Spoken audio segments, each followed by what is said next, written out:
Révolution digitale, épisode 9.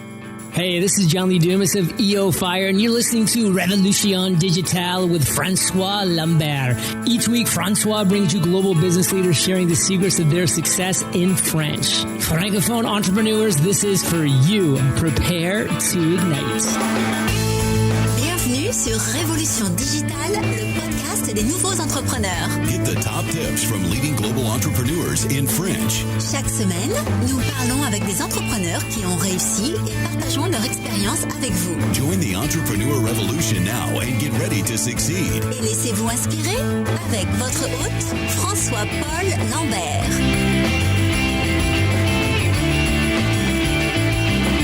Bâtisseurs et bâtisseurs de la nouvelle économie, bien le bonjour. Ici François-Paul Lambert, bienvenue sur Révolution Digitale, le podcast qui vous présente en français le parcours des entrepreneurs les plus inspirants en francophonie, mais aussi dans le reste du monde. Si c'est la première fois que vous nous rejoignez, merci pour votre visite. Révolution Digitale est diffusée 2 fois par semaine, tous les mardis et les jeudis, et les comptes rendus de tous les épisodes sont disponibles sur notre site web révolutiondigitale.fr. Restez avec nous et n'oubliez pas d'ajouter le podcast à votre liste iTunes ou votre flux RSS préféré. Vous pouvez aussi nous suivre sur Twitter, Instagram et Facebook. Vous trouverez tous les liens dans le compte-rendu de l'épisode sur notre site internet. Vous êtes la tribu digitale. Alors sans plus attendre, let's get inspired. Aujourd'hui, nous allons au Québec et mon invitée est une entrepreneure passionnante et inspirante. Cofondatrice, vice-présidente et directrice générale de Devicom depuis 1989, elle préconise une approche stratégique globale des technologies de l'information où l'humain est à l'avant-plan. Elle a assuré la présidence de plusieurs conseils d'administration de groupements d'affaires réputés et s'implique dans de nombreuses causes sociales et humanitaires tant régionales que provinciales. Avec l'audace et la créativité des idées, le courage du cœur et l'aptitude à bien s'entourer, elle a les qualités de ceux et celles qui font une différence en ce monde. Tribu Digitale, je suis très honoré d'accueillir aujourd'hui France Lavoie. France, bonjour.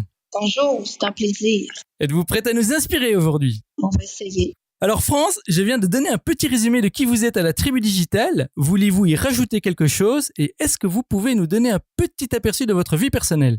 Oui, moi, je suis une fille de sciences santé. Je n'avais aucune prédisposition à aller dans les technologies. Et j'ai rencontré un conjoint qui était ingénieur en technologie et en informatique. Et c'est comme ça que j'ai rentré dans le monde de l'informatique. Et j'adore le travail qui est de la stratégie technologique. Puis ma force, c'est les finances. Ça, c'est vraiment la force. Alors j'ai aussi lu sur Internet que vous étiez une mentor pour entrepreneurs. Alors c'est quoi pour vous un mentor et pourquoi est-ce que c'est important? Premièrement, moi, quand j'ai commencé en 95, j'ai ouvert un café Internet. Et il y avait 2 cafés Internet au Québec à l'époque. Et il y avait un café à Paris, Orbital, puis il n'y avait pas d'autres cafés Internet dans tout le monde. C'était très, très nouveau. Et j'ai fait essai-erreur. Le monde ne connaissait pas l'informatique. Il fallait que je sensibilise. Et je me suis toujours dit, je voulais redonner aux gens parce que essai-erreur, ben, ça prend du temps à arriver avec du succès. Tandis que quand tu prends un mentor, puis t'es mentoré, c'est sûr que ton succès arrive plus vite. Parce que on travaille les forces, on travaille avec l'entrepreneur pour qu'il apprenne à se connaître. Être entrepreneur, c'est apprendre à se connaître. Mieux on se connaît, puis plus on peut performer. Quand on sait nos faiblesses, ben on s'entoure des gens qui sont bons. Je dis toujours que le mentorat, c'est aider une personne à devenir ce qu'il est.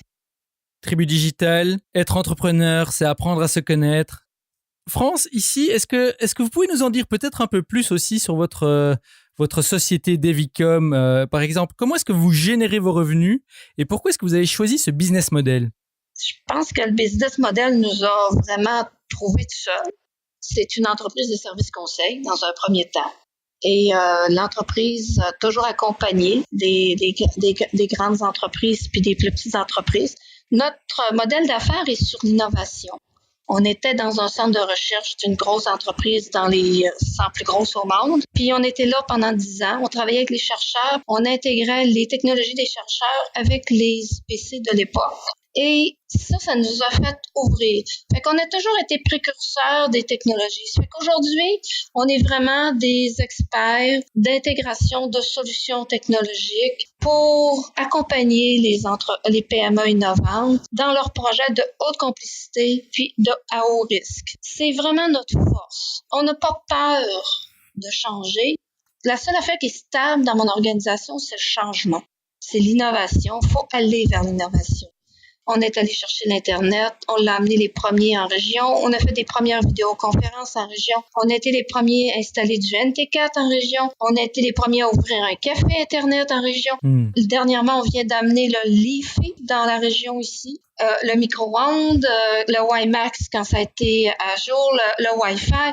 Tu sais, on amène toujours la technologie un petit peu avant les gens. La semaine passée, on a fait un sondage. On est en candidature, on est en élection pour un nouveau maire. Il y a 4 candidats. Et on a fait un sondage sur la ville intelligente, lequel des maires qui se positionnaient sur la ville intelligente. Et on a créé un nouvel enjeu maintenant qui est la ville intelligente qui est incontournable. Fait qu'on aime bouger, mais pour amener la technologie à l'humain. Mais le plus gros bénéfice, c'est le citoyen. Moi, j'aime créer des projets porteurs, puis je me dis, il va m'en revenir ce qui doit revenir. L'innovation et le changement, pour l'humain, Tribu Digital, gardons ça à l'esprit, car nous allons maintenant explorer le parcours entrepreneurial de France, le voyage qui l'a amené là où elle est aujourd'hui. Alors France, commençons par cette question. Nous l'appelons l'appel à l'aventure. Alors, quand avez-vous su au fond de vous que vous vouliez devenir entrepreneur? Et si vous ne vous êtes pas lancé tout de suite, qu'est-ce qui vous a retenu? J'ai jamais, moi, eu d'appel à l'entrepreneuriat. Ma première entreprise, qui était Envirovision, qui est encore une entreprise que j'ai, qui était mon café Internet, je l'ai fait pour créer une job à ma sœur. 6 mois après, elle était partie. J'avais aucune connaissance des cafés Internet. Puis mon objectif, c'était de rendre l'Internet disponible à tous. Mon fils commençait la maternelle et je me suis ramassée en maternelle. Il y avait un vieil ordinateur, un vieux 486 à l'époque. Il voulait même pas jouer avec l'ordinateur, il trouvait ça trop désuet. Il avait 6 ans. Fait que là, je me disais, c'est ça l'informatique dans les écoles. Fait que c'est pour ça que j'ai ouvert un café Internet. Quand les gens arrivaient au café Internet, je leur disais, là, le monde me demandait, c'est quoi Internet? Parce qu'on est dans les années 95, là. Je leur disais, Internet, c'est aussi important que si vous saviez pas lire ni écrire. Puis là, ils me regardaient complètement folle.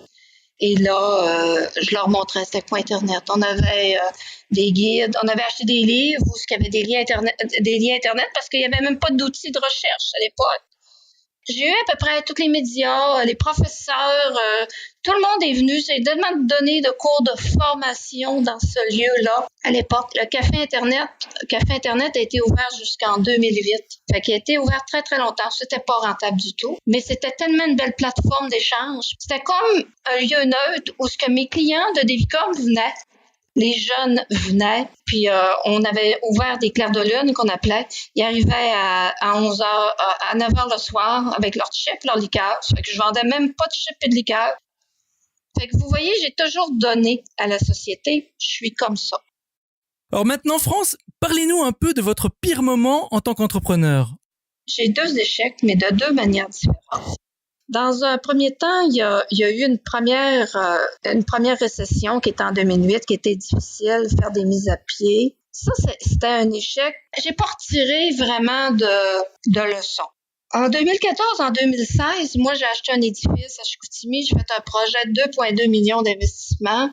Et l'entreprise, c'était un début de croissance aussi à ce moment-là. Et je me disais, wow, 28 ans d'existence. Ben, à l'époque, c'était peut-être 25 ans plus tôt, là, 24, 25. Et là, je me disais, on est parti, on a une place d'affaires genre un peu Google, style urbain, à Chicoutimi, c'était innovateur. Mais là, il y a eu le ralentissement économique. Il y a eu notre gros client Rio Tinto qui nous paye dans les 180 jours. Les coûts de projet qui ont défoncé et les bureaux sont pas fermés. Tout le monde est ouvert parce que je voulais un style collaboratif et je me suis aperçue que mon équipe ne travaillait pas en équipe. Ils étaient tous bien dans leurs pantoufles et ils ne voulaient plus innover. Là, on est une entreprise d'innovation depuis tout le temps et là, je me disais, mais qu'est-ce qu'on va faire avec ça? Ce que j'aimais le plus dire à tout le monde, c'est mon taux de rétention de mes ressources était rendu à un chiffre énorme. Mais là, j'avais toutes des ressources qui ne voulaient pas innover. C'était des êtres exceptionnels, mais malheureusement, ils n'étaient plus adaptés pour l'organisation. Et ça, c'était quelque chose. Je suis allée suivre un cours d'innovation à l'époque. Et là, j'ai regardé les phases, vu que je fais du mentorat, 5 ans, 10 ans, 15 ans.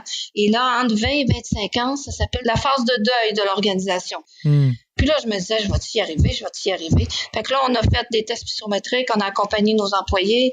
On a vraiment travaillé très, très fort à mettre en place un style de gestion différent, puis amener le changement dans l'organisation. Parce que si on n'avait pas vu ça, on aurait vraiment mis l'entreprise à risque. Mon plus grosse leçon, c'était le lâcher prise sur les personnes toxiques puis de les laisser partir. Et ça, c'était une des plus grosses leçons. En 2014, j'ai appris mon leadership de courage. Savoir le courage de dire aux gens qu'ils ne font plus pour l'organisation. Et ça, c'était la leçon que j'ai le plus retenue. C'était aussi ce qui était le plus bénéfique pour mon entreprise. D'avoir trouvé le courage de faire ça, ça a donné un envol incroyable dans mon entreprise. Et c'est là que j'ai trouvé une nouvelle manière de gestion.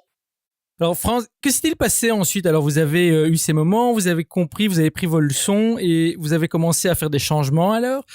Quand est-ce que les choses ont réellement commencé à basculer en votre faveur et que les choses ont commencé à remonter la pente, j'ai envie de dire?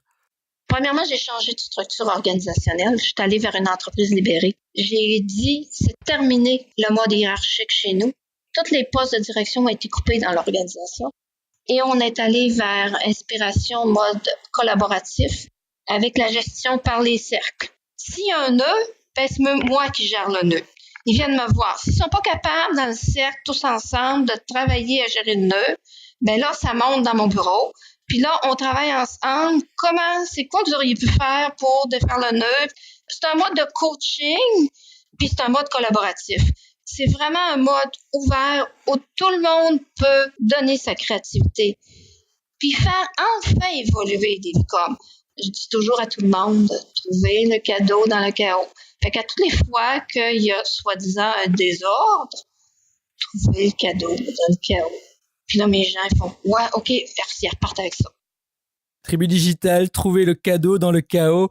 Alors France, vous nous avez déjà un peu parlé des leçons que vous avez retirées, mais si vous pouviez résumer la leçon clé que vous avez retirée de votre expérience, quelle serait-elle? Je veux dire, en quelques mots, que pensez-vous que la Tribu Digital doive retenir comme leçon de votre expérience? Vivre notre moment présent, ouverture d'esprit, suivre ses intuitions, puis lâcher prise. Tribu Digital, vivez votre moment présent, suivez votre intuition et lâchez prise. France, merci beaucoup. Alors, nous sommes maintenant arrivés à la partie des questions flash. Ici, je vous pose une série de questions en rafale et vous me répondez en allant à l'essentiel. Êtes-vous prête? Oui.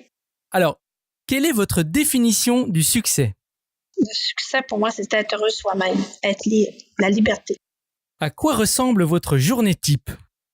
Être au service de l'écoute de mes employés, de mes clients. Est-ce que vous êtes quelqu'un qui se lève plutôt tôt ou plutôt tard? 5 heures du matin? Ah oui, c'est plutôt tôt ça. Oui. Je suis une fille du matin. Alors, si vous deviez recommander un livre pratique, quel serait-il et pourquoi? Et tantôt, je me suis posé cette question-là et je n'ai pas de livre pratique. J'aime beaucoup les écrits de M. Jacques Salomé puis de Mme Nicole Bordelot. Quels outils ou applications, productivité ou autres, utilisez-vous régulièrement? On est sur Outlook dans l'organisation. Le Outlook, mes courriels, c'est ce qui est le plus important. Puis bien entendu, j'ai quand même une bonne présence sur les médias sociaux. Qu'est-ce qui vous inspire ou vous passionne en ce moment? Quels sont les domaines qui vous paraissent prometteurs? C'est les villes intelligentes. Ça, c'est quand même quelque chose pour la société qui va amener énormément d'aide à la société. Puis ce qui est prometteur aussi, c'est tout le côté des usines intelligentes. Puis la croissance personnelle. On ne peut pas être entrepreneur et pas penser à se définir en croissance personnelle.